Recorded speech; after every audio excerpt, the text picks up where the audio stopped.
Welcome everyone. I am Cecily Saylor from Typewriter Tarot, and I'm very excited to be doing the Winter Solstice gathering with Kelly tonight and having all of you here. Thanks so much for coming. For those of you who don't know me, Typewriter Tarot, or if you don't know Typewriter Tarot, we offer tarot readings for your life and the many aspects of your life, but also for creative projects. I have a writing background and have done a lot of work as a writing coach. And tarot is a great way to kind of look at your creative projects also. We do tarot classes, writing workshops, book covens. We have a membership program if you want to kind of go deeper with your tarot learning.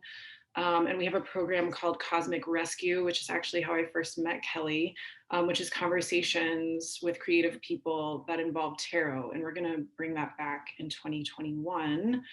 So that's me. And here is our book coven that's coming up in January. We're reading Dawn by Octavia Butler. And book coven is just an occasional gathering where we focus on texts that are mysterious, metaphysical, esoteric. And if you want to sign up, you can just send me an email. Hey, look, it's me. So if you don't know me, my name is Kelly. I'm a yoga therapist, a yoga teacher, a mindfulness coach. It's been a long time since I've read that book. I need to revisit it, so I'm excited about it. Yeah, Octavia Butler's amazing. Like Cecily, I'm also a tarot reader, and you can find me in these places on the Instagram. And I also am a co-founder of Transforming Wellness, and I have a couple folks in here, Cable and Susan, that are on the Transforming Wellness team with me. So whoop, whoop. Yeah, that's all I want to say about me. So if you would like to do some yoga in a safe, COVID-safe way, we do outdoor yoga. And Susan is actually a teacher with me on that one, and it's noon on Fridays in Optimist Field Park up here in Northwest Austin. Cool. Oh, it's my neighborhood. Yes, all bodies welcome. Adaptive yoga. So to get us kicked off, do you want to read this one, Cecily? I can, sure. Do it. All right. We wanted to start with, I guess, an invocation of sorts, bring us all together with a little bit of poetry that reflects the season and helps us kind of embody the spirit of the moment. This is Snow by Anne Sexton. Snow, blessed snow, comes out of the sky like bleached flies. The ground is no longer naked. The ground has on its clothes. The trees poke out of sheets, and each branch wears the sock of God. There is hope. There is hope everywhere. I bite it. Someone once said, don't bite till you know if it's bread or stone. What I bite is all bread, rising, yeasty as a cloud. There is hope. There is hope everywhere. Today God gives milk, and I have a pail.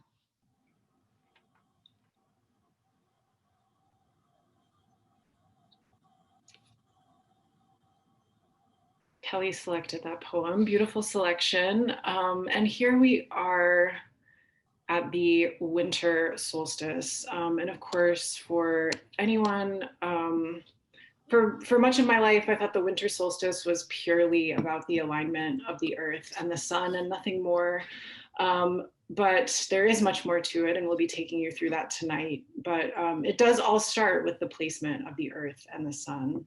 And there are four major events in these alignments that humans recognize throughout time. And for two of those, the day and the night are equal, the equinoxes in the spring and the fall. And then in the summer and the winter, we have the longest day and the longest night, respectively. So in the northern hemisphere right now, the earth is sort of tilted away from the sun. So our days are getting shorter and our nights are getting longer and longer. And the peak of that dark night is on the winter solstice. And after that time, we start tilting again, and the earth is turning around its orbit around the sun, and the days slowly get to be longer and longer. We don't really notice that fully until the spring, but it's good to notice that even in this deep part of winter, there's a shift toward more light. And that's a theme that you will be hearing a lot about this evening. And of course, this all sits in the framework of the Wheel of the Year, which includes those 4 big moments, but also 4 additional cross-quarter holidays that fall in between each of those. And those cross-quarter holidays kind of mark these intermittent shifts between these bigger ones, and they each have their own themes and flavors. And I have personally come to really appreciate the practice and the act of recognizing the themes around these moments more so than the holidays that I was fed as a child, because these really help me connect a lot with nature and with the earth and the way that our planet is spinning around in space, which I love to think about, even though I did not do well in college level astronomy. But this is, so about the winter solstice specifically, it is the nadir, or the lowest point on the Wheel of the Year.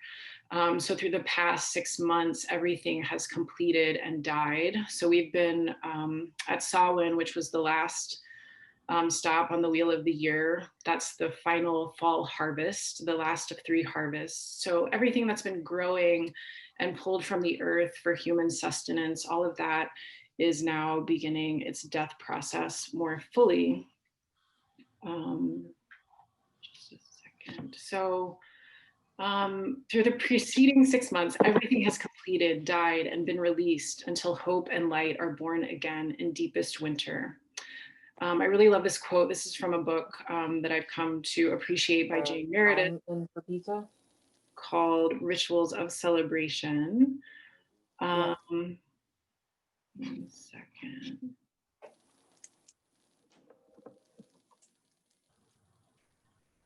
So the quote continues, "Light is not born from light, but out of darkness. It is precisely at this darkest, coldest point that light is celebrated, not because it is strongest then, but because of its promise. A candle flame is a tiny thing in a dark night, but it is what our eyes focus on in the darkness. It is not greater than the dark that surrounds it, but by its contrast, the light defies its size." So this is really a time about moving through the process of death in a metaphorical way and in different aspects of our life, just as the seasons are moving in that direction themselves. And I really like this focus on just like a pinpoint of light as the first part of hope that we can cling to, as a reminder that we're moving through cycles and that nothing is static. So this winter solstice time is very much connected to themes about the inward journey.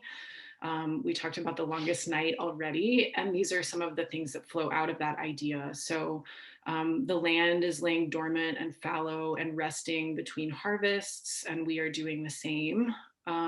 This is a time to connect with self-truth and to discard what's non-essential, which certainly echoes that theme of death.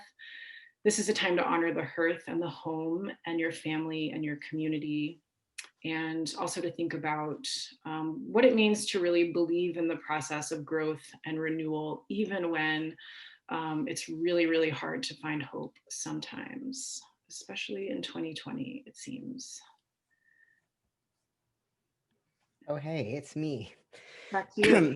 So yeah, so this time has been celebrated across human history, globally and ancestrally, through across cultures. So here's a nice little list of cultures and communities that have celebrated winter solstice in one way or another. And this is by no means an exhaustive list.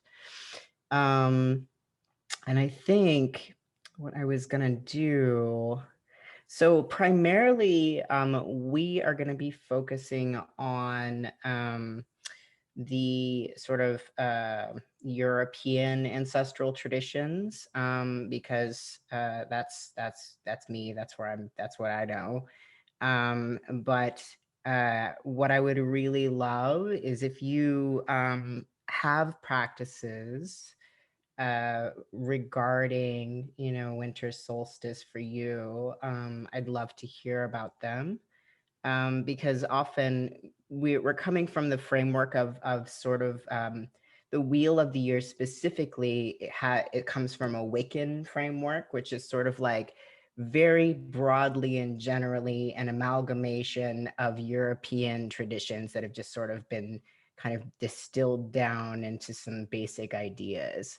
So all of these, winter solstice traditions are very individualized and very culturally specific, across different peoples and ideas. And can I get next slide, please? Mhm.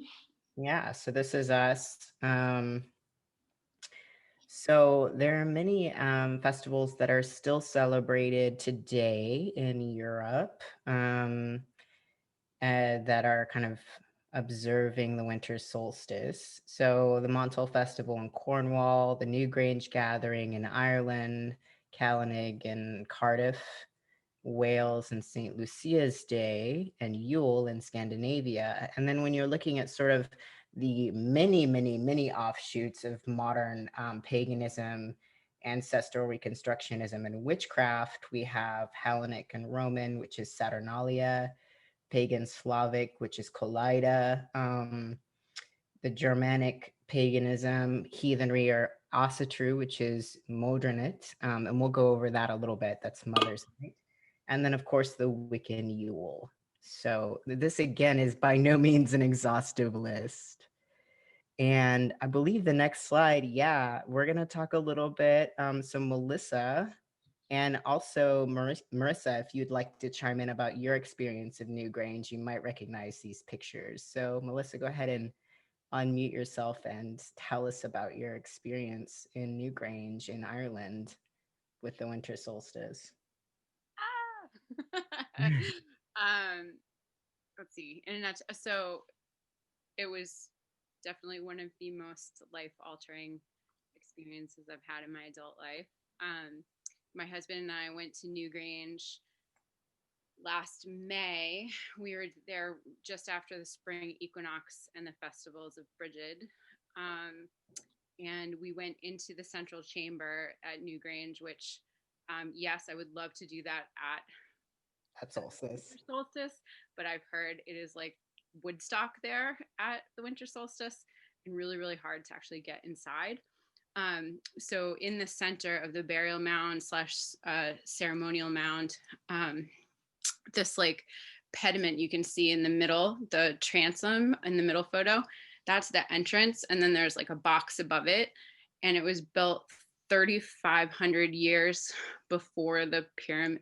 30, I think this math is right. I forget. I typed it out in an email to Kelly, but it was 3,500 years before the pyramids in Egypt. The ancient Celts built this with like no modern materials or compasses or anything like that. And they positioned it exactly so that the sunrise on the winter solstice would come in through that transom and light up the central chamber. And when we were there, they did like an artificial simulation, and I cannot explain the goosebumps that I had, and it just like overwhelmed me and brought me to tears. It was so incredible. And I brought my tarot cards with me inside. Inside the mound. So can you so the top middle that's different from the bottom, right? It is everything except for that top photo are from Newgrange, and then the top photo is one of the ceremonial slash burial mounds at the Hill of Tara, which is another of like the most important, most sacred ceremonial sites in the ancient Celtic world in Ireland. It's also in the same vicinity. They're both about an hour outside of Dublin. Nice. Yeah, and so as I understand it too, like the New Grange, it's positioned in such a way that the sun shines directly into the entrance. Mhm. Um, and does it shine on anything in particular, or just like all the way through the shaft where you walk in? It shines all the way through the shaft into this small room that's in the center. And I'm trying to figure out how to explain it. It's sort of built like a cross, like a corn cross would be made, and Mm-hmm. then there are bowls um, set up on top of stones in each of the four corners, and it Wow. lights up that entire room. How did it feel to be in a place that old? Um, Very high vibration. Like I literally felt like my entire body was vibrating. Wow. So these photos are actually from Melissa's trip. Thank you so much for being willing to share with us your experience. And it makes me just want to like, I'm so glad to hear too in the chat that we had a couple of people who've been there. So that's pretty cool. It's definitely on my bucket list. Modernit. So moving away from Ireland and moving to Gaul, and let's see, the ancient Rhine, Germany, and Rome. So I'm gonna have to grab my notes, but I'll start talking. So Modernit is Mother's Night. And Mother's Night is something that is celebrated by what you would call Asatru or modern heathens. So they primarily practice ancestral reconstructionism based on Anglo-Saxon tribes, or what we've tried to sort of figure out from Anglo-Saxon tribes before Rome conquered them. Um, which is, we do our best, right? Because that was a long time ago. So across the tribes of Gaul, which is now modern day France, and in Germany, and part of the sort of the eastern side of Germany, there are many tribes that had their own very specific practices of venerating goddesses. And these goddesses had so many names and epithets, and there were goddesses for literally everything. And they called them the cult of the matras and the matronae, so the mothers and the matrons. And this is sort of the birthplace of ancestral European goddess worship. So you can kind of look at modern day witchcraft and Wiccan beliefs and go like, where is this all distilled from? And this is distilled from this time. There is not a lot of clear history about the belief practices because it was so long ago and these tribes were conquered by Rome. Julius Caesar essentially was like, yeah, it looks like these Gauls and all of these tribes basically like worshipped Minerva. So whatever. Thanks, Rome, for just, yeah, really taking the nuance out of everything. So so you can still, to this day, when you go visit Germany and France, you can see, and the Celtic tribes as well, all of them, had their own deities, their own goddesses. And you can see sculptures like these. This is an ancient Celtic one. You can see that they have one breast exposed. So this might have also been sort of the birthplace of Amazons, Norns, Valkyries, all of this sort of mythological, you know, uh, goddesses or warrior, sort of the idea of the fates, all of these sort of goddess figures that have evolved over time and culture to sort of be very specific really came from all of these different tribes. So we'll send you some follow-up reading on this. It's pretty fascinating. There are people that devote their entire scholarly lives to researching this stuff. But I just wanted to share a little bit of that with y'all.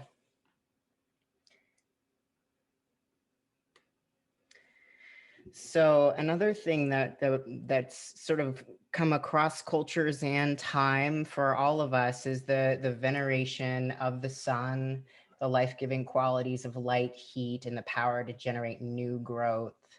So originally, there was a belief in the sun goddess, because a lot of these cultures were goddess oriented, were female oriented. And then over time with Roman rule, and then some of the other Germanic tribes, there were sun gods, that eventually sort of evolved into some of the other beliefs that we'll talk about in a minute. So the sun as an archetypal symbol is connected to divine effulgence, or that which grants us the ability to see clearly and to be in touch with our innate pure consciousness that nourishes the self and the other, right? It's the great light giver. And it's really interesting for me coming from a yoga background too. I was thinking about the Gayatri Mantra, which is one of the mantras that is its own sort of deity, or its own sort of deva. And the Gayatri Mantra itself is an invocation to divine light, sort of clearing the clouds of wrong seeing, or what we call avidya. And so what you would do is you would chant this mantra, and it's sort of an invocation to sort of clear those ways of sort of wrong seeing, so you can really start to clear away the field of what would you call it? Kay will help me out here. The field of oh my gosh. Anyway, so yeah, trying to kind of pull in some yoga ideas here, but the moment of great darkness will come the light, reborn always and always. I'm gonna shake my head after this and be like, that was the word. Sanskrit gets me every time. Kleshas. Kleshas, thank you. Starting with avidya, because avidya is the root of all kleshas. Oh my God, Cable, you saved me. Again, always. So just a moment to reflect, and feel free to popcorn if you like. What memories do you associate with this time of year? You know, and they might be bittersweet. What does winter mean or signify for you? What winter images feel rich or inspiring for you right now? Maybe even so far, all of these images we've shared. So you can choose a question, you can type it in the chat, you can unmute yourself and popcorn if you like. Hey, so as someone who is from the Northeast, I'm from Montreal originally, and I'm a winter baby. My birthday was yesterday. I grew up hating winter, like really not liking it. But what's interesting is I'm growing older, and it's been a really long time since I've lived there. I've found myself sort of like longing for the cold and longing for winter, and I've noticed that I feel most strongly associated with solstice of all of the different holidays and sort of timekeepings of the year. So I'm feeling myself sort of like call back to winter right now, specifically like the cold and the quiet and the darkness and the stillness. What about snow? Yeah, snow is very pretty to look at. That's what I will commit to say. I actually kind of miss it in a weird way. But it's also like a big hassle when you're there and it lasts for 6 months. But yeah. I think as a Texan, like snow always seems like a very magical thing to me, you know, because it's like so rare here. It's very magical when you're sitting inside of a cottage near a fire with a blanket and hot chocolate. Then it's extremely magical. Oh, so much love in the chat for you, Fanny. I love that. This is Jamie. My brother and sister-in-law, this was many years ago, up at my mom's house. I'm from Granbury, it's outside of Fort Worth. So we do get snow every once in a while. And we had snow, and that next morning, I mean, I guess they were in their probably 30s. I was in my 20s, and we played in the snow as adults, and it was one of my favorite memories. And their marriage is not always great. So it's a great memory to hold on to of us playing in the snow. And I don't know if it was that winter or when I was younger, but I thought I saw, it was super cold one night. I went out and I lived kind of in a rural area. And I thought I saw a 22-degree halo around the moon. It was the circle around the moon. It looked like the clouds had parted, but I think it's an actual celestial thing that happens. I think it's called a 22-degree halo, but I'll look it up. It was very cool. I've never seen anything like that. And I just happened to be out that night as a teenager. So I love that. Oh my gosh. I love Marissa's story about being born in a blizzard. And your dad always talking about having to dig the car out of the snow before driving to the hospital. That must have been so stressful for him to be like, oh my God, there's a baby, dig the car out. I love this one from Erin. Her first winter in New York City, hearing Leonard Cohen's Sisters of Mercy for the first time in a snowstorm, headphones and hood on, and connecting with my grief and tenderness in a way I never could growing up in California. And I love how it's almost like the winter sort of brings out the things that need to be fully pulled out in this like sweet, quiet, soft, but desolate way sometimes. I love like this Leonard Cohen follow-up to a near mystical experience with, my God, everybody's typing, with walking home in the snow after seeing McCabe and Mrs. Miller, a movie that ends with a gorgeous death in a snowstorm, to a Leonard Cohen score, actually. I can't explain how powerful it was. The snow like tiny diamonds sort of hanging in the air, this mixture of death and snow. These are beautiful. That's from Catherine.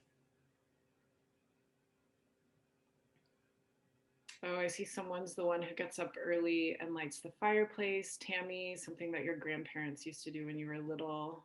And that's a really beautiful like family connection through time. And there is a playlist that I made for all of us here that you will get the link to. Susan, I got my playlist foo down for this. Kelly makes a mean playlist, so y'all are in for a treat.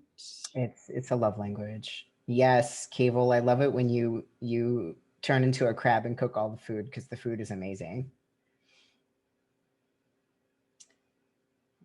Summer. As a mixed person with an indigenous ancestry out of Sonora, Mexico, and southern Arizona and Europe, lots of Scandinavians, Italian, and Irish, it's when I feel like I'm in strongest conversation with those European ancestors, especially from the north in winter.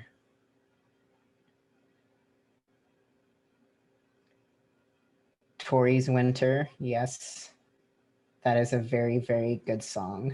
And I almost put it on the playlist and I was like, man, this is an intense song and I need to chill out. Oh, I love this one from Janine. The blizzard in central Pennsylvania. She was 19. We carved a path only to the neighbor's house across the street where my brother's girlfriend lived. The snow was taller than all of us, 7 feet or something, somehow. I must be exaggerating, but this is what I remember, walking between 2 walls of snow to see the woman my brother loved. These are so great. Thank y'all for sharing. Yeah, thank you so much. Keep adding if things come to you. We would love to know. We also wanted to draw your attention to some big astrology at this time of year, or this time in 2020. We've already alluded to the eclipse portal, which closed on the 14th on Monday with a solar eclipse, and eclipses come in pairs. So 2 weeks before that, there was a lunar eclipse that opened the portal. And then on Monday, the portal closed with the solar eclipse. And also on the winter solstice on the 21st, Monday, Saturn and Jupiter are coming into conjunction. They're almost going to look like a single body in the sky, though I'm told, or I've read, that even if you look with binoculars, you should be able to see some difference. It's going to come, I'm in Texas. I think this may be true for a lot of the US, but the Saturn and Jupiter are going to rise above the horizon just after sundown, and then will drop below the horizon not long after that. So if you want to catch them visually outside, which you absolutely should, be sure to pay attention and carve out time right after sundown to do that. The 21st, the winter solstice, the day of this great conjunction, which you'll hear more about in just a second, is also the end of Sagittarius season. And then the following day, we move into Capricorn. So this is a really interesting way, a lot of like big, powerful astrology coming here at the end of a year that has been absolutely unforgettable and totally shocking to many of us. So astrology is real, everybody. That's my hot take. Do you want to talk about this one? Yeah, so a conjunction occurs when two planets link up together in the same sign. That means that they are very close to one another, both astronomically and astrologically. So when the two planets are nearly 0 degrees apart and blends the qualities of the two planets to make their combined energy very augmented and particularly potent. So this conjunction occurs at 0 degrees right at the beginning of Aquarius. So it's the dawning of the age of Aquarius, like literally. Can you say a few words about the sign of Aquarius?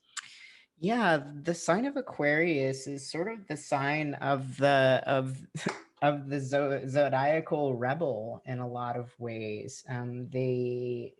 Aquarius is oriented towards community, is oriented towards social justice, is oriented towards thinking outside of the box, looking at the needs of the greater whole, broad-mindedness, flexibility.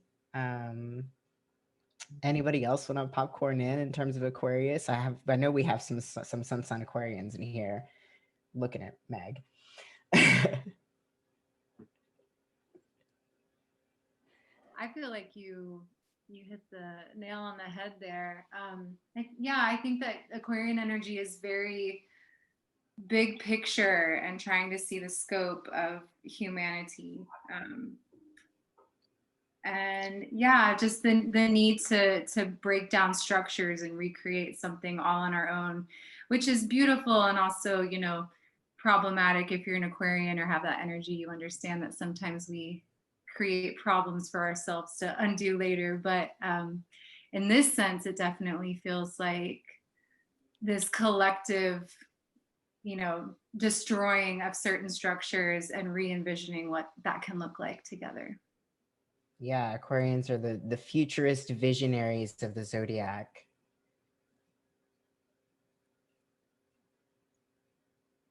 All right, so we're talking about the planets, Jupiter and Saturn, and sort of how those energies work. And I did write a little blurb here, so I'm going to pull it up. I've been winging it so far, and I've not been looking at my notes, but I'm definitely going to look at them because I said something really cute about this energy, so I'm excited about it.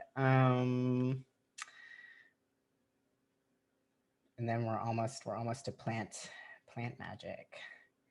All right, so Saturn is about 1/12 as bright as Jupiter. Both planets are paternal energies, or like the big gay daddies in the sky.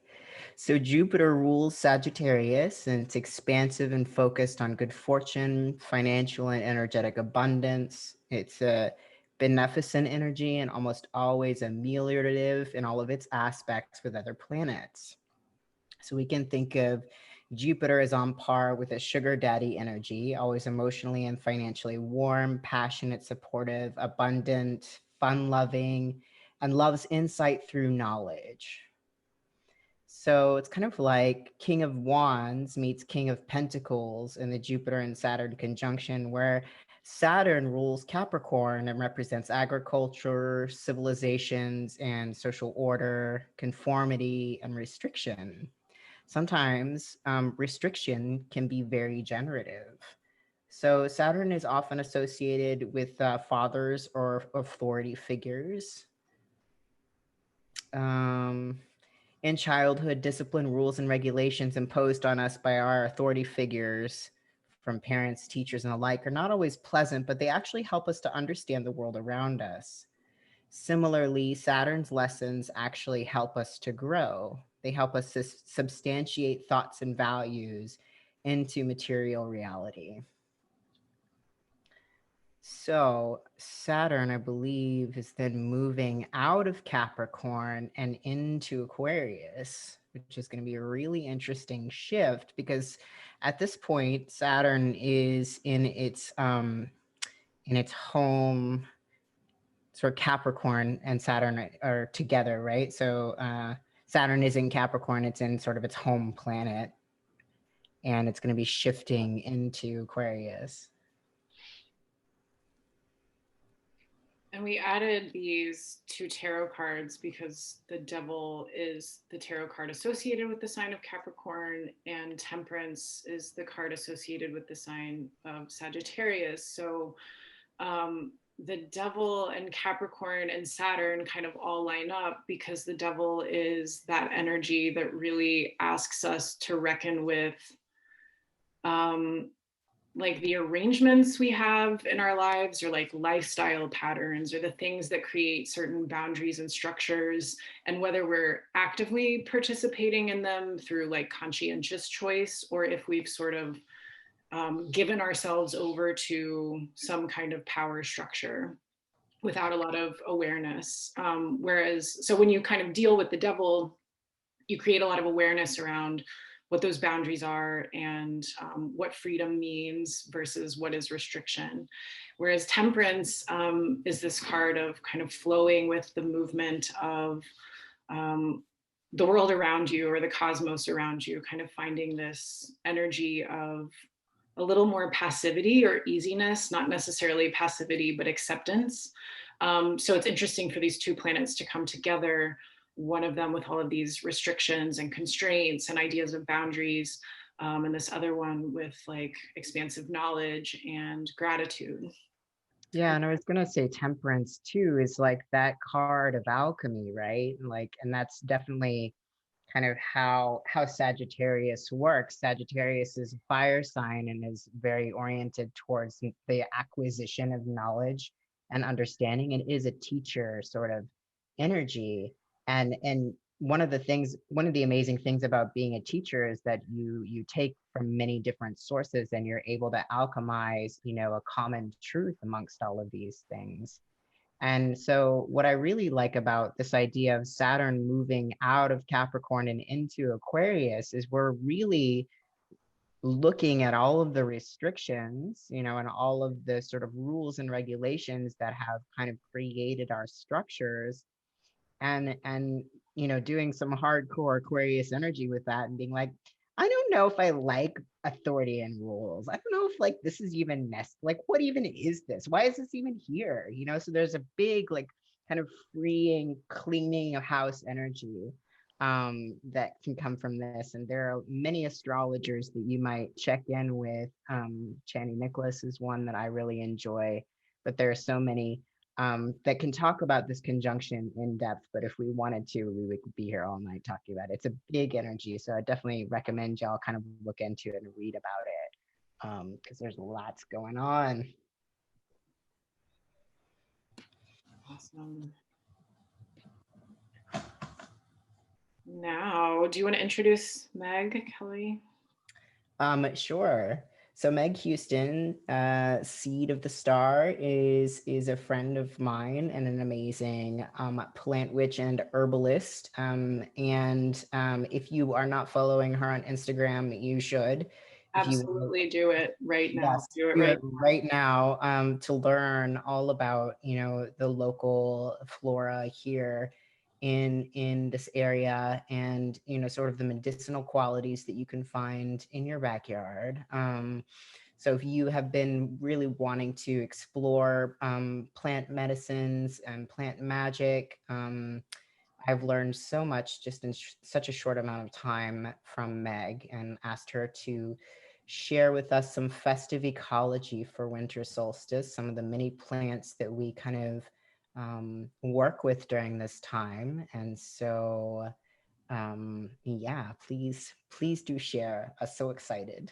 Thank you so much. I just want to thank both of you for including me on this and also honor this beautiful community aspect of sharing our personal truths. It's really hard for me to not talk about one plant for like 3 hours, so I'm going to try to be concise in this. I want to tell everybody that I did make a little chart for all of you, as well as some recipes. So there is going to be something that Cecily is sending out later. But yeah, these plants that you see here, we're going to focus on these for a minute. I first want to honor tree medicine because the first four creatures that we're going to be discussing are trees. And even if you don't have any experience working with plant medicine, I think it's really important to remember that just spending time with plants, everybody here I'm sure has walked through the forest and understands how peaceful that can feel. So tree medicine in and of itself is all about stability and wisdom and patience and endurance and literally weathering the storms. So personally, when I'm feeling a little spun out after an eclipse portal like we just got out of, I like to go literally hug trees or cry with trees or just sit in the middle of a forest. So first, I want to chat about pine. Pine grows all over the world. Here in Austin, we have just east of us in Bastrop, a lot of loblolly pine. Anybody who's driven through that area knows how beautiful it is. I grew up around loblolly pines, but I recently just spent time with pinon out in the Southwest. And wherever you are, as long as the genus is Pinus, this is me getting really herb nerdy, but Latin binomials are very important so you know what you're working with. But as long as you have a Pinus species around you, you can use all of this information pretty much interchangeably, with the understanding that they each have their own beautiful personalities and characteristics. So pine medicine is going to be warming to the body, which is really important during the cold weather season, right? To stay warm. It's also going to be slightly drying and what we call a vital stimulant. So if you study yoga, you might be familiar with prana. If you study TCM, Chinese medicine, they call it qi. So vitality, so it helps boost vitality. Mostly I work with the needles. And if you've never tried pine needle tea, it is one of the most delicious teas you can try. And it's super easy to make. You literally just chop up some pine needles and make a decoction. So simmer it on your stove for about 30 minutes. I have a little recipe for pine needle tea, so don't worry about the details now because if you're curious about it, you will get that information. But if you're not sick and you just want a vitamin C boost, that pine tea is going to be nice and sour and provide you with some vitamin C. But it also helps alleviate fevers and coughs, and is just a helpful friend to have around when it's cold season outside. And especially right now with COVID going on, this is really important that we're all upping our vitamin C, and pine needles are a very, in my opinion, undervalued source for vitamin C. You can also work with the pitch or the resin. So that's basically like the sap that's flowing inside of the tree. It's like its blood. Whenever it gets a little insect burrowing it, it will produce a little pitch or resin that can be put right on the skin to draw out any kind of impurities, or made into a salve. I actually have a pinon salve here from New Mexico that one of my good friends made me, and it smells amazing. So it's also another way of like forest bathing. If you don't have access to the forest, you can always like lather yourself in like a pine or juniper oil. So that brings me to juniper. Juniper, also another tree, also one that is found all over the world. So you probably have a juniper growing near you. In Austin, we have ash juniper.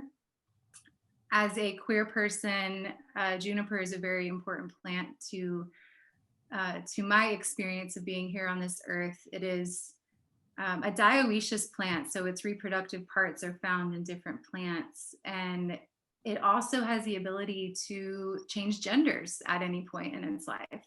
So this is a tree that I find a lot of solidarity with and understanding as a queer plant suster. This is also going to be a warming and drying plant, and I did include a little recipe for making juniper bundles. I know a lot of us are pinching pennies right now, and that's a really beautiful idea for honoring these evergreen trees, especially in this dark winter time that we're entering into. I will gather juniper, and this is something that's safe to gather quite a bit of, especially here in Austin. We have so much juniper. People will cut juniper down. I saw your little comment, Kelly. Yes, trans trees. It's amazing. Yes, we queer beings exist in all realms of life, and that's very comforting, right? As a queer person, to know that and understand that. So yeah, juniper bundles, I like to make these as Christmas gifts for my family. It's very simple. It's really easy to make. They're beautiful, thoughtful gifts that can be used as a smudge for the rest of the year.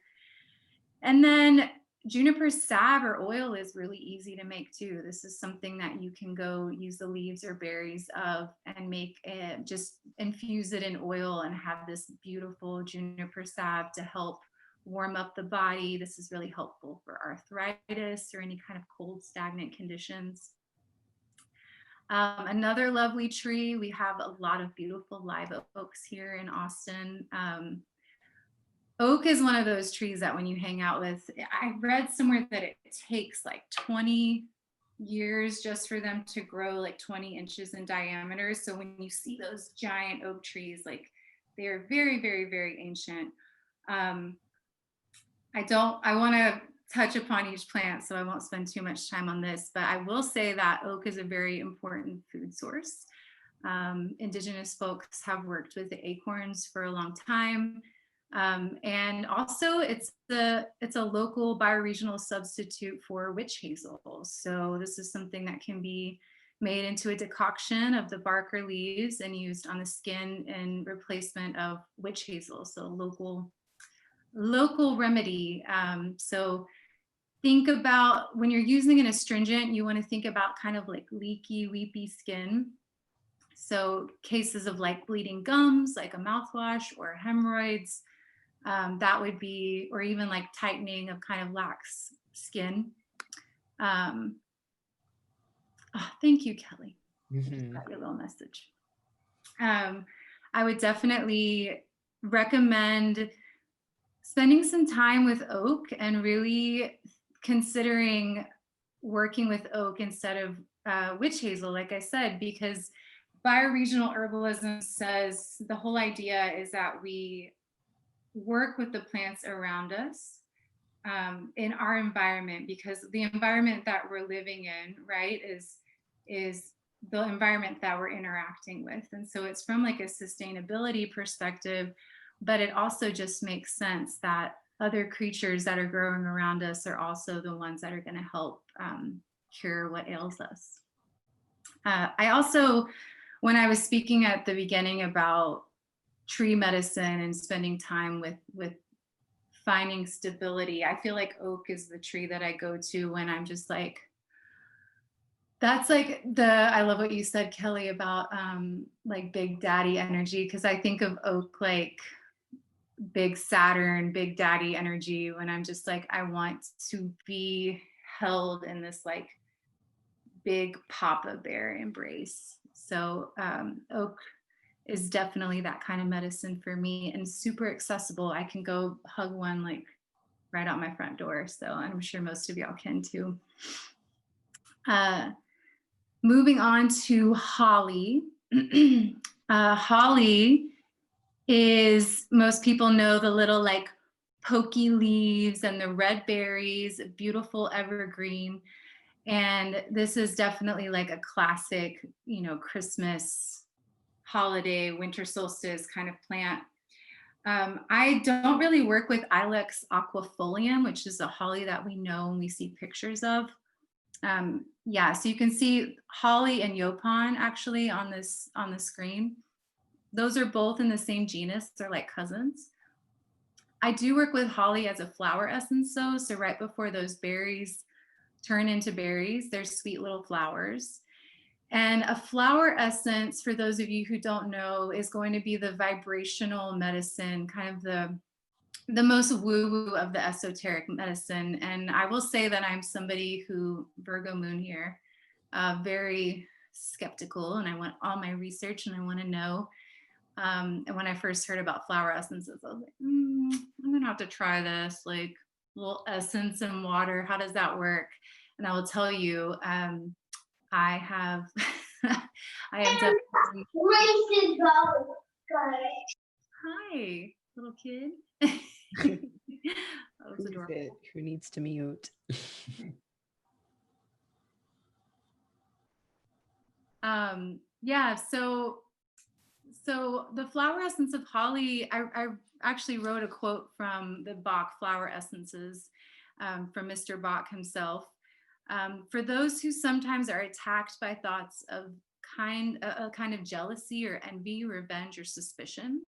So within themselves, they may suffer much, often when there is no real cause for unhappiness. So we use holly flower essence to work with deep-seated jealousy and envy that causes unhappiness. I mean, because how can you really truly be happy when you're stuck in that place? So holly medicine, when I found that out, it gave me a whole new perspective on what holly offers.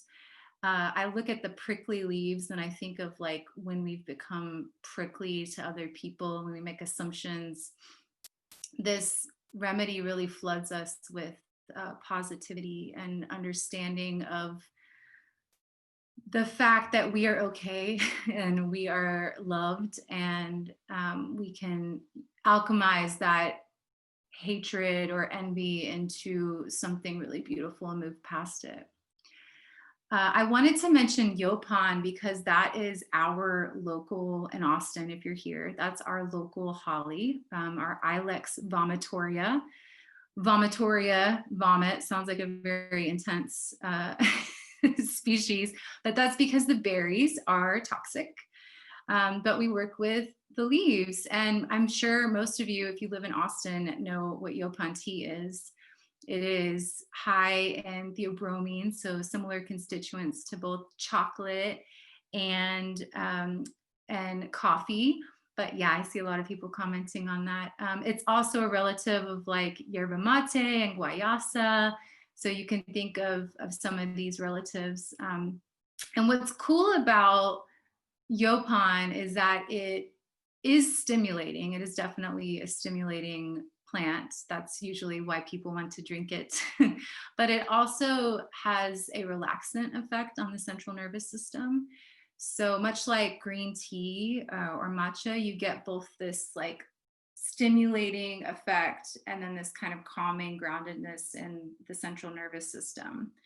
I'm definitely a coffee drinker, and coffee does not provide you with that grounded feeling.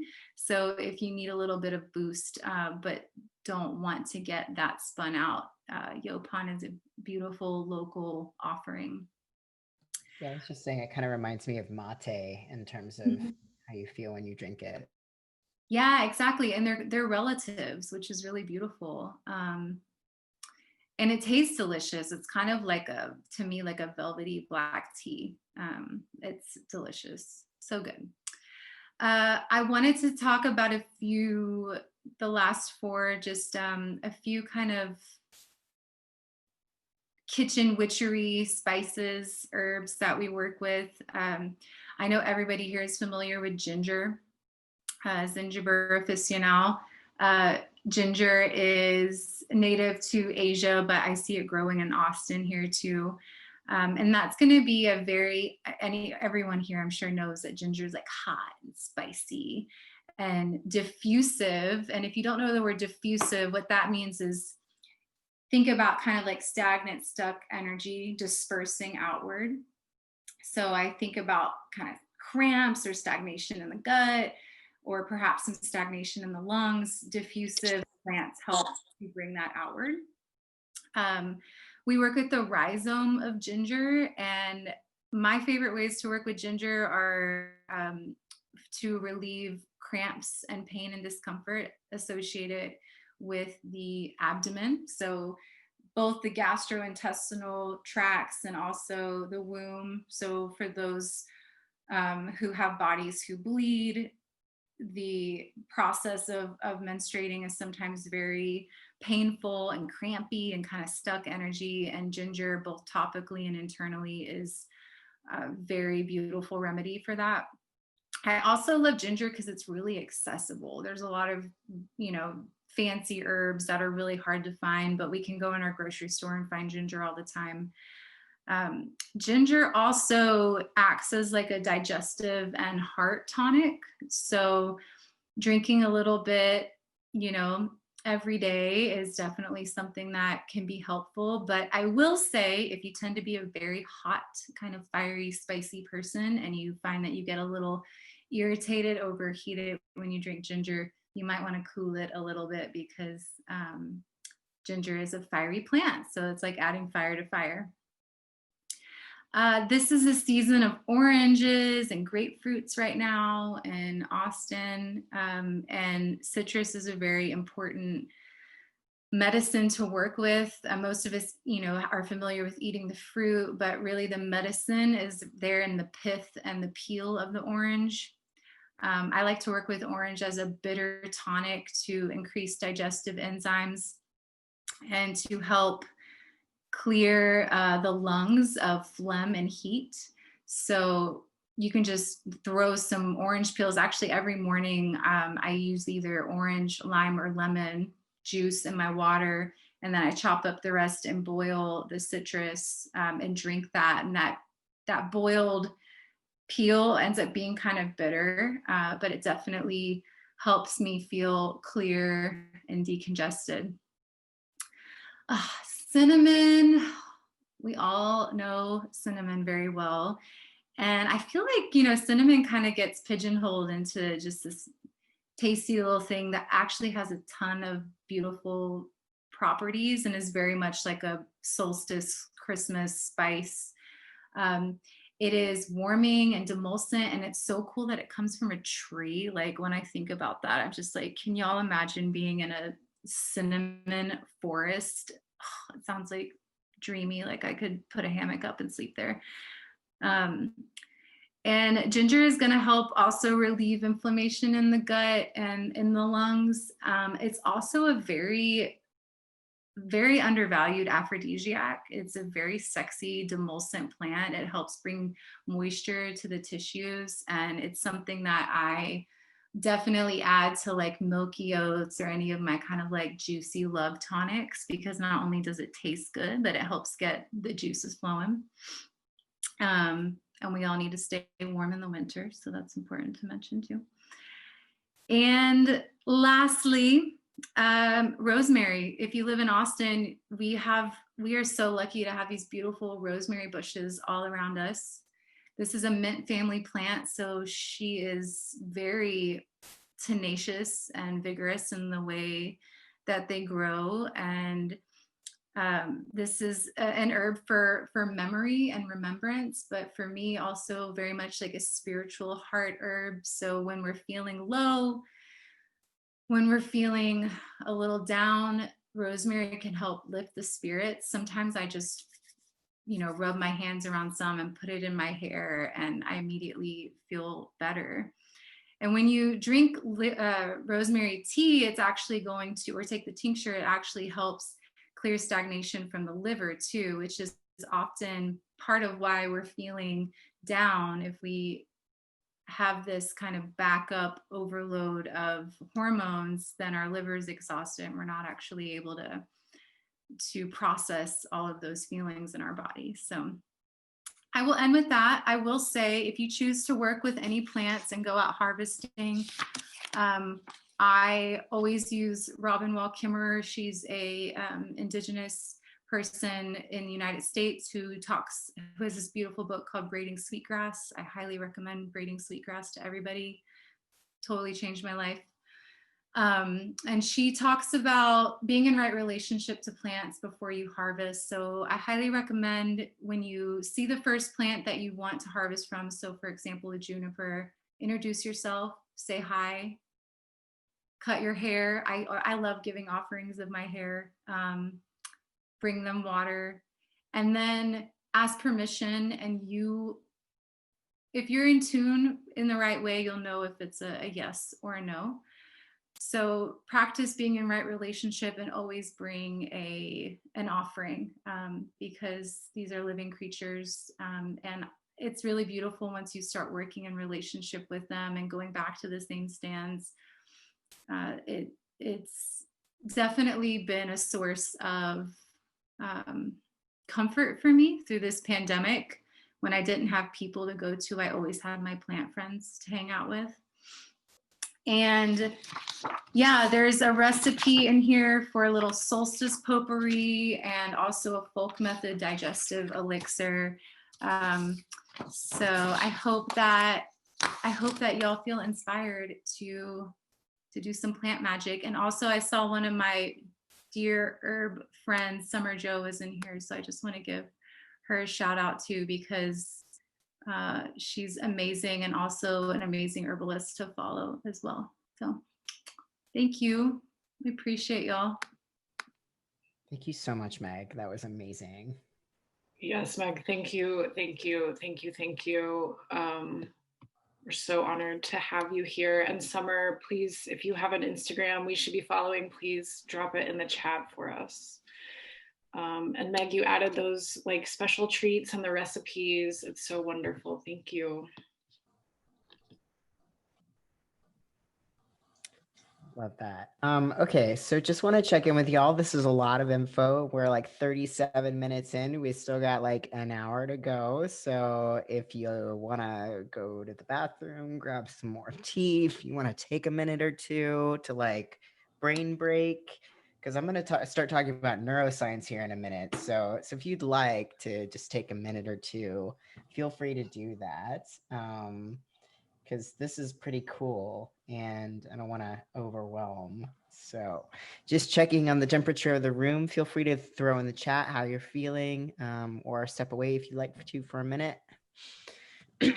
Go grab a bathroom break. I got 2 while Meg was talking because I didn't have to talk. So awesome.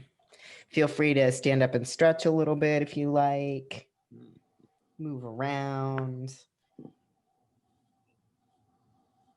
One of the things that I really got out of this pandemic and doing a lot of educational work via Zoom is like an understanding of like how it can really affect your brain, you know, having to spend long hours in Zoom meetings. While it's really lovely to engage, it can be a lot on your neuroception to try to take in all the information and see how everybody's doing and feel a room digitally versus like in person, you know, with your own nervous system.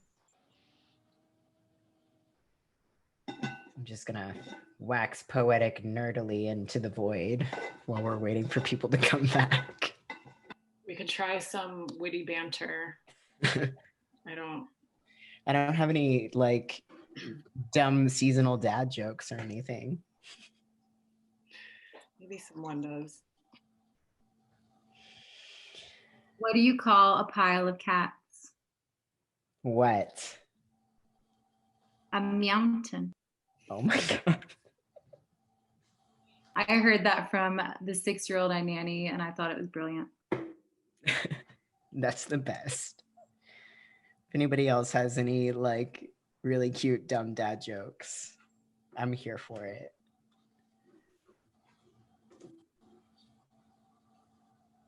What is the hardest part about cloning sheep?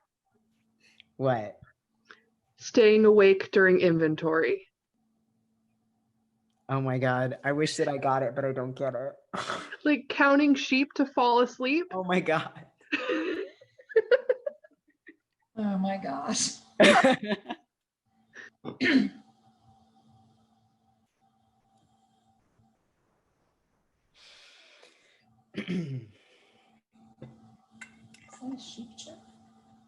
Sheep keeping an eye on folks. See if we've got more people in. That's a duck. Yeah, I love that, Natalie. Thanks. Yeah, our brains can only take in so much information at once, which is going to be a nice seg into our neuroscience chat here in a minute. And I'm just wanting to definitely honor that, especially when it comes to Zoom and we're like processing, looking at people and like, or if, you know, some of us are teachers who've been on Zoom all day or work in that atmosphere. And I guess we can edit this breakout when we have the recording. They might want to break in the future. I mean, honestly, yeah. They would miss all these great jokes. It's true. I feel like that's the best part. Again, if anybody has any like really dumb dad jokes, feel free to unmute or throw them in the chat. 20,200, no wait, 20, wow. 202,024 hours of Zoom. But is that real? Because No, that's 24 hours of Zoom. I want to be sedated. Mood. That is the winning dad joke, I think. Yeah. Right there. That was the best. More of that if you come. Only it's a mom joke. Yeah. What do you call a nosy pepper? What? Jalapeno business. So bad. You're welcome. It's so bad. So good, but so bad. Your delivery was really great. I have a plant related dad joke. I'm ready, Fanny. Give it. What is brown and sticky? What? A stick. Oh my god. Why? Is it the worst? Oh my god. I got one for you, Fanny.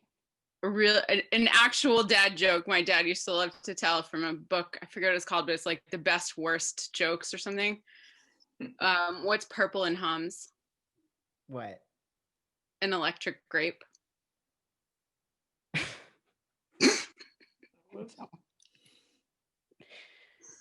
Neuroscience, woo!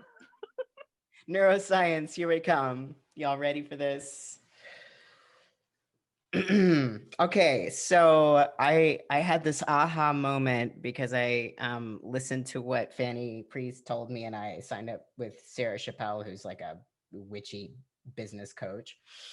And she talked to us about reticular formation, the reticular formation and the reticular activating system in the brain.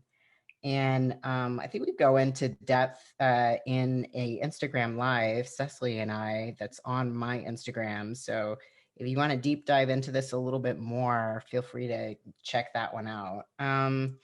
So essentially, the reticular formation is a formation on the brain stem. It's part of the deeper sort of limbic brain that tracks patterns and mediates the overall level of consciousness in the brain. It modulates sleep. And it's a system of neurons that's diffused throughout the midbrain, and is also responsible for sleep, consciousness, somatic motor control, cardiovascular control, pain modulation, habituation, habits, and also recognizing patterns.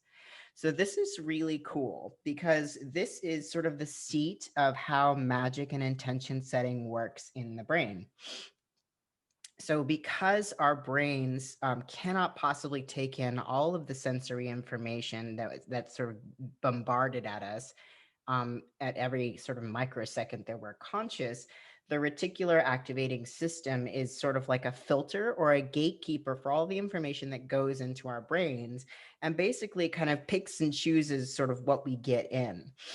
And the great thing about this particular system is that it's neuroplastic. So there are ways that we can interact with it with our conscious thought and our intention setting in order to shift the way that we perceive patterns.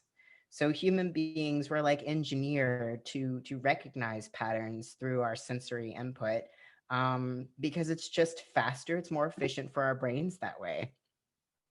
So when we take time to set intentions and work with affirmations, and work with creating casting spells, which is essentially a ritual around an intention, we are engaging with our reticular activating system to recognize patterns, in terms of our sensory input moving forward. So we're actively engaging in the creating new neural pathways that affect our habits, our beliefs, and our values. And so through the repetition of thoughts, words, action, ritual, and practice, all of our intentions start to become reality. You can see this with tarot. You can see this with a yoga practice. You can see this with any habit that you create. That sort of takes whatever your intentions and your values are and sort of puts them into the material world. So this is neuroscience. This is like a thing that's actually real for us. So it's really amazing to me to find that magic is this beautiful thing that is like the mystery of the connection of our consciousness body, our conscious bodies, our consciousness, and that which is the external world, right? And the bridge of our sort of neurological pathways and how we're able to engage with that. So there you go. That's my nerdy moment. Yeah, thoughts, feelings. Yeah, I remember when I learned this from you as part of the Instagram Live, you also talked about the kind of location of this formation being at the back or the bottom of the brainstem and radiating both like upward into the brain, but also diffusing down through the body, which I thought was really important or seemed important to me, just in terms of like having this central kind of processing formation that's distributing all of this information throughout the rest of the body. And so you would theoretically feel it, sense it, be affected by it throughout your entire system. I thought that was really noteworthy. Yeah, because the system of neurons works with your somatic movement and your motor function. So when you are creating movement, dancing, any kind of somatic movement, and then also working with that and intention, it's the same kind of thing. Yeah, exactly. Right. So, and then that creative aspect too, it's like, you're creating a new sense of pattern, from the brain out into consciousness and into reality and then back again. So yeah, I'll just, sweetly talk neuroscience at y'all. It makes me think of like Melissa telling the story about Newgrange and that space that the builders created. They channeled sunlight through like one point in the year through this portal into this room to basically superpower their reticular formations with sunlight. And Melissa was feeling it like 4,000 years later. So that's pretty dope. That's some hardcore magic right there. I'm going to connect some dots. And with this in mind,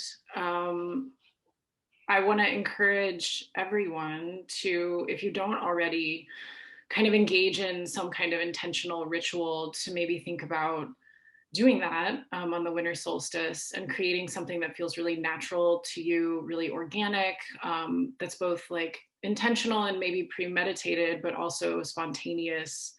And like the temperance card, kind of reacting in the moment to the information that your reticular formation is receiving in real time. But given the themes of this winter solstice throughout human history, here are some different ways that you might kind of connect with ritual or create rituals of your own. Because this is a holiday that's so focused on the darkness of the darkness and the return of the light, you might actually spend time in as much darkness as you can. You could maybe set aside an hour, even turn off the breaker in your house, if that's safe, and feel what the house is like with no electricity for like an hour. And then after that time, maybe you start lighting a couple candles slowly and moving yourself through this process of returning light in the home. This is also a great time to, some of the candles that you could use to put around your house as you move through that darkness to light kind of ritual, you could carve them and decorate them with some of your, something that symbolizes what you're wishing for yourself, what you're hoping for, what you're dreaming of. You could get out. This is a great thing to do with children if you're a parent. So I don't know if parents ever allow glitter in their homes anymore, but I guess you could potentially consider that. And then, but even natural items like seashells, leaves, other things you find in the yard, but also other like craft materials and ribbons to make your candle kind of personal.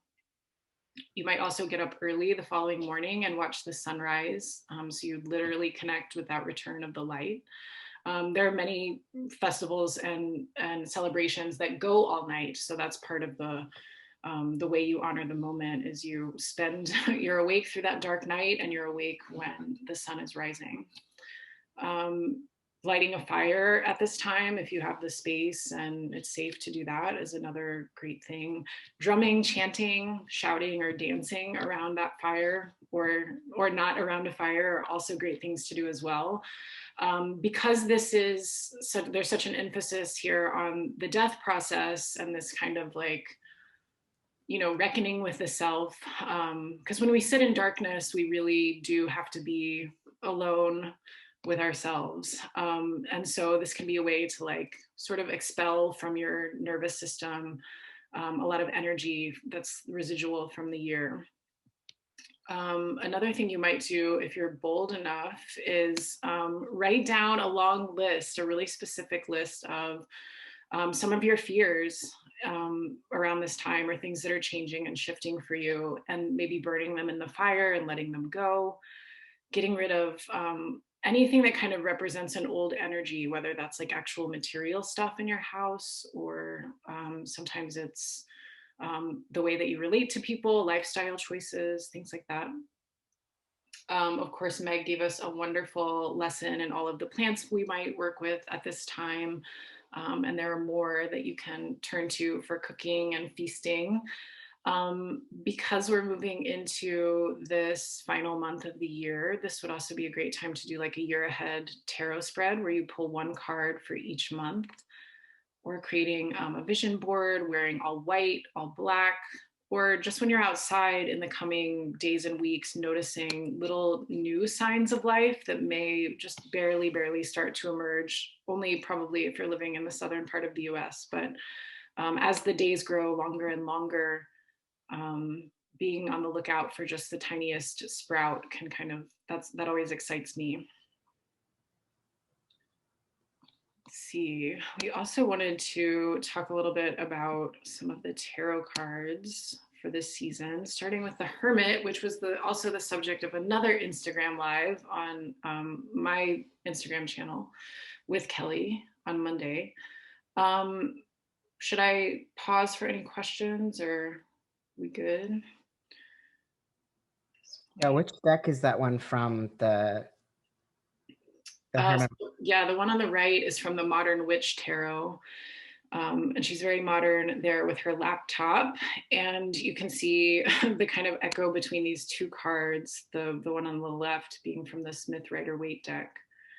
So I really strongly associate the Hermit with this time of year because of that feeling of stillness and quiet and retreat inward that starts to happen as the days grow shorter and the nights get longer and it's colder outside, and we need to be indoors more often in order to stay warm. And usually for many of us, if we're working, some of the work and school starts to wind down as well, and we can just sort of take a little bit more of a break from the capitalist rat race, if you'll abide my commentary. So this is a great time to really like sink into that energy. And the Hermit is about separating from the world in some way, kind of disassociating from the distractions that live in the external world, so that we can really be with the deepest parts of ourselves and our subconscious, and let information from those places start to kind of rise to the top, because there aren't distractions that are interfering. So this is, going on longer walks, doing, longer meditations, taking it really slow, and taking care of yourself, and listening much more inwardly than you are perhaps outwardly. So the one thing I like to note about this card, you can see the figure standing in the cold, which is always a little somber looking. But we know that the light in his lantern is lit by the wisdom that the Hermit is cultivating. And he's carrying the staff, which is reminiscent of the magic wand that the magician carries to create and to manifest things. So the Hermit is a little bit of a journey card, even though it isn't the kind of journey we associate with adventure. It is a journey that is very much associated with like rich revelation and reflection, and sometimes taking inventory.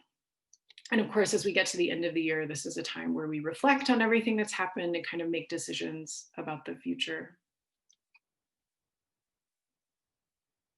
Let's see, anything you want to add about the Hermit, Kelly?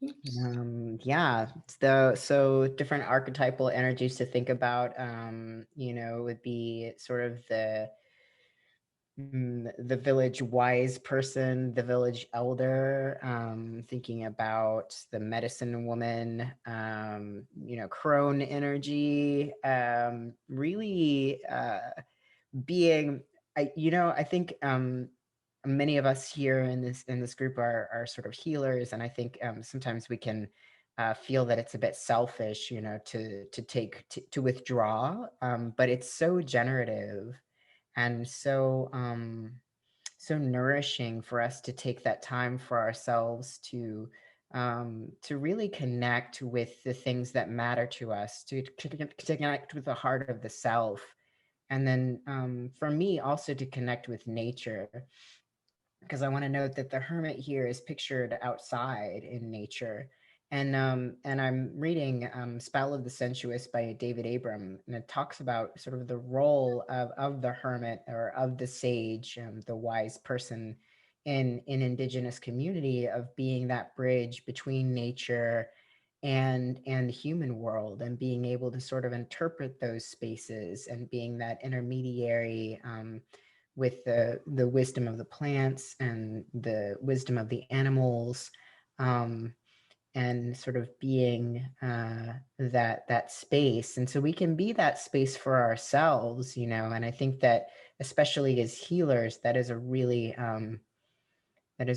key part of the process that often we can sort of cheat ourselves out of, in terms of like either a sense of FOMO or a sense of obligation to all of our sort of roles and spaces that we, and our, expectations that people have of us, and all of those things. So I'm all about the generative and nourishing qualities of the Hermit.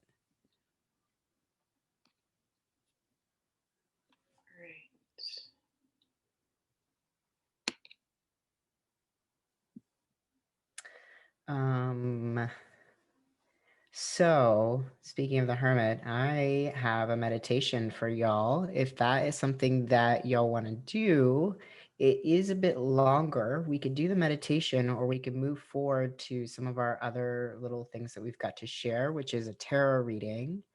And what else, Cecily? What else have we got kind of in the rest of this? Yeah, I think we have a little more tarot and then time to discuss anything that comes up. We were thinking about pulling cards together so we could share some of that, but yeah, that's about it. So just taking a temperature of the room and kind of what y'all are feeling, we can do a guided visualization meditation, working with the energies of the hermit. We could go internal, or we can kind of continue forward and we can work with tarot as a group, and we can stay a little bit more engaged as a group. So feel free to put in the chat what you are feeling, and we'll take a tally and we'll go with majority rules. Meditation or tarot?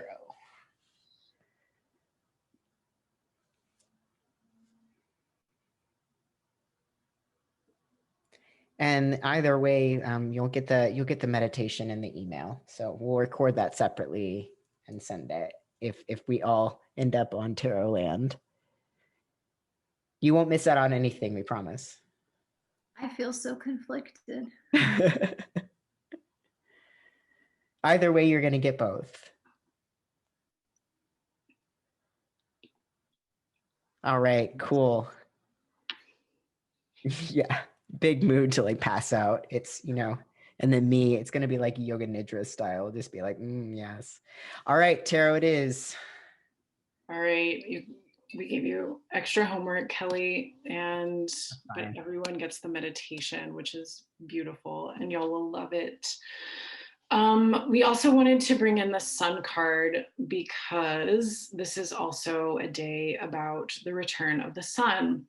And we are not fully in, like, if you continue on with other Wheel of the Year celebrations, there are others in the summer and in the spring that very much emphasize the sun in a much bigger way. But here it's kind of brought out as this kind of spark, just the very beginning of the return of the sun.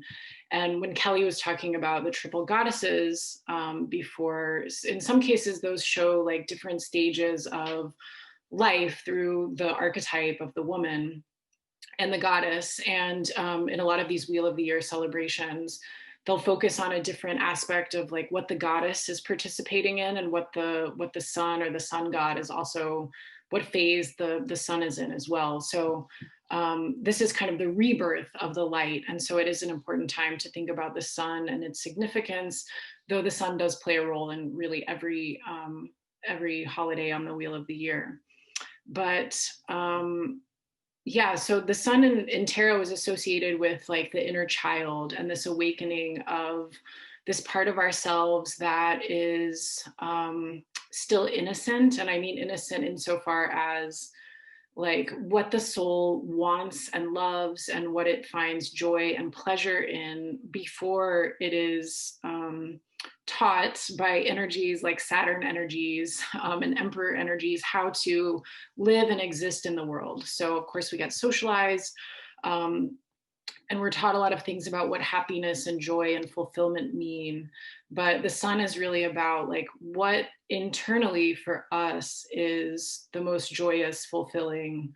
What are the things that we love and crave and want to celebrate? And so you see in the traditional sun card, the Smith Rider-Waite card on the left, this child riding a horse naked, completely unself-conscious and just happy to greet the world, confident, arrayed in flowers behind a wall of sunflowers and that bright sun behind. And so this is kind of about reemerging as some kind of, like rarefied, purified version of yourself, especially after a long winter or a long phase of hermiting. I think a lot of people, because we've been forced into this hermit situation by the pandemic for now like 9 or almost 10 months, this new part of the winter that goes like deeper into the cold and the dark is like extra bonus hermit when we've already felt like we've had so much hermit already. But I guess we lean into it because that's what we've been given. And also really cling to the light that is coming and use this time, this hermit time of like reflection and deep inner gazing to really guide how it is that we want to emerge on the other side. Um, Bonus hermit. was that a mouthful? What's up? I just said bonus hermit. Bonus Hermit. Yeah, that's my new band name, everyone.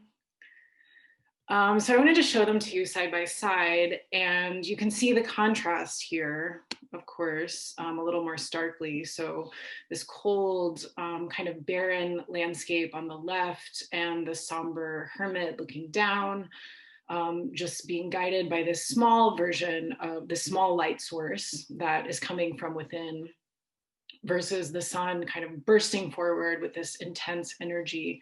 And that's the kind of tension that we're kind of walking in and playing with right now.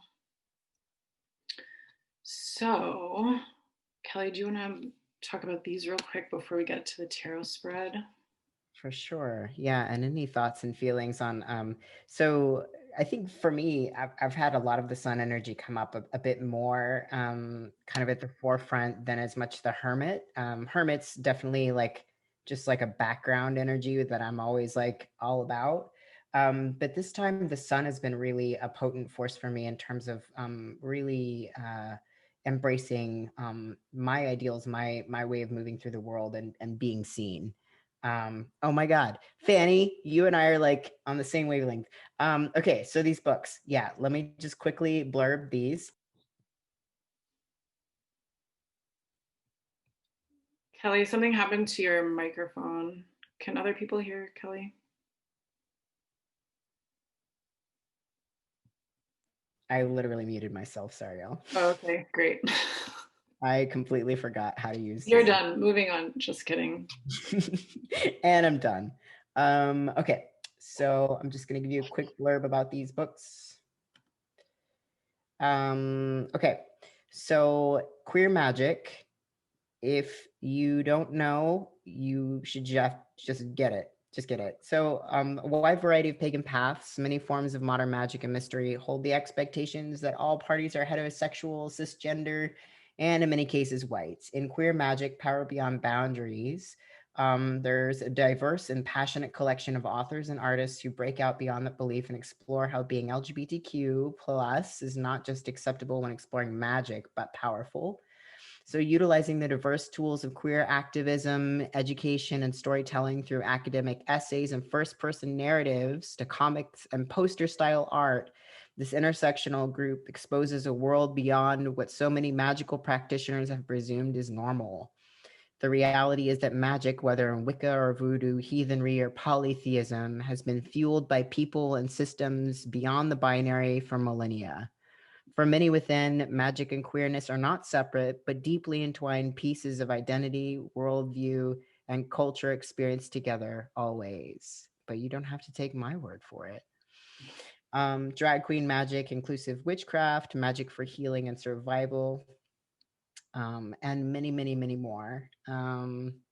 So yeah, highly recommend this book. And then Wintering. Sometimes you slip through the cracks. Unforeseen circumstances like abrupt illness, the death of a loved one, a breakup, or a job loss can derail a life. These periods of dislocation can be lonely and unexpected. For May, her husband fell ill, her son stopped attending school, and her own medical issues led her to leave a demanding job. Wintering explores how she not only endured this painful time, but embraced the singular opportunities it offered.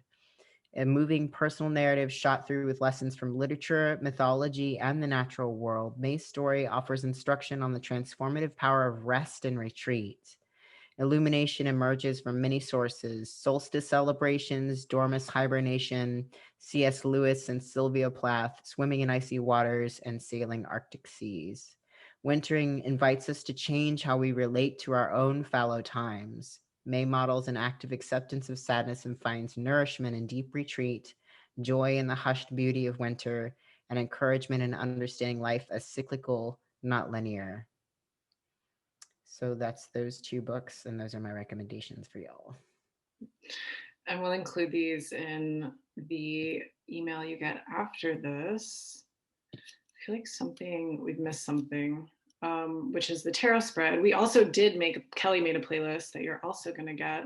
There it is. That's why I was like, why are we doing book recommendations right now? it was because of me. So let's back up to the Hermit Tarot spread.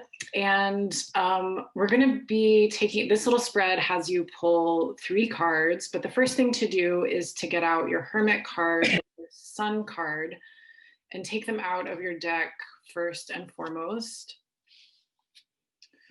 And they're going to be bookends for this reading. And then you can shuffle your cards, or however you like to work with your cards to prepare them, get them ready, spread them out. I'll talk about these different positions in just a second, but give you a little time.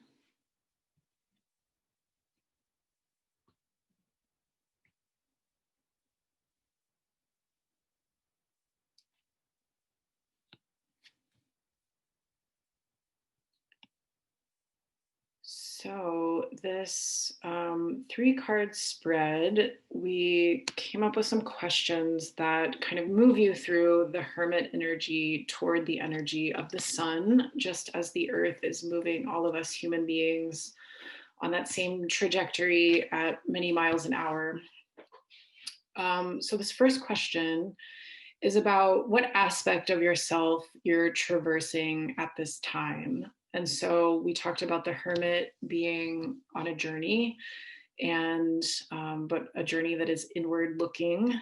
And so this card will hopefully tell you something about what your Hermit journey is really focused on, what you're being asked to kind of navigate and look at and reckon with, so that your inner gaze can have a little bit of a focus and a focus for your inquiry. I'll tell you about the second card and the third card, and then I'll stop talking and we can all pull cards together.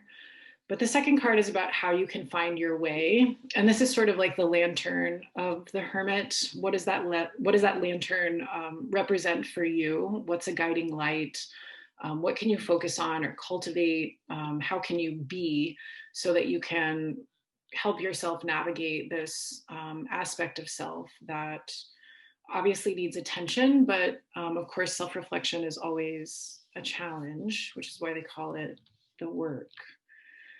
And that third card is asking kind of about what comes through on the other side. So what aspect of myself is being birthed through this journey? Because the winter solstice, as we've emphasized, is about this death process and rebirth process and the transformation that takes place in between. This card should tell you a little bit about why this journey is important and where maybe it'll direct you as we move into a new year, as we move into a spring season in a couple months. So you would leave the Hermit face up on your left and the Sun face up on your right. And then pull 3 cards. Each time you pull a card, focus on the question for that card specifically. Let your mind and your body sink into the energy of that question as you pull a card, and then move on to the second and the third. And then when you have finished pulling your cards and looking at them for a few seconds and thinking about them, go ahead and drop something in the chat. Maybe tell us what one of your cards was, and we'll know that folks are ready to come together. And if you have questions or that didn't make sense, just let me know.